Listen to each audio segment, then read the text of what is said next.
Mobile phone charge নিয়ে বিভিন্ন সময় আমরা বিড়ম্বনায় পড়ে যাই। কোথাও বেড়াতে গেলে দেখা গেল মোবাইলের চার্জ শেষ, আবার চার্জার থাকলেও বিদ্যুৎ নেই। এসব বিড়ম্বনার অবসান ঘটাতে অবশ্যই রয়েছে দারুণ সমাধান। একটা পাতিলেবুই আপনার এই চিন্তা কমিয়ে দিতে যথেষ্ট। অবাক হচ্ছেন? মোবাইল চার্জের সাথে পাতিলেবুর কি সম্পর্ক, তার মজার তথ্য জানাচ্ছেন সাদিয়া আফরোজ।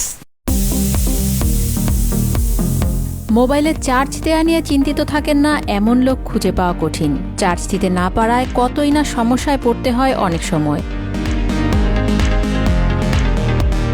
তবে এই চার্জ সমস্যার সমাধান দিতে পারে একটি পাতিলেবু। অবাক লাগলেও ব্যাপারটি বেশ কার্যকর।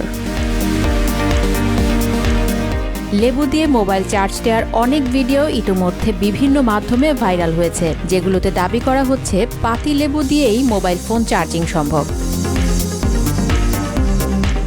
একটি লেবুকে কেটে দুই ভাগ করে চার্জারের পিন দুটি লেবুর কাটা দুই অংশে জুড়ে দিলেই আশ্চর্যজনকভাবে চার্জ হতে থাকবে আপনার মোবাইলটি। লেবু ছাড়াও আপেল, কমলা এবং আলু দিয়েও চার্জ দেওয়া যাবে আপনার প্রয়োজনীয় মোবাইলটি।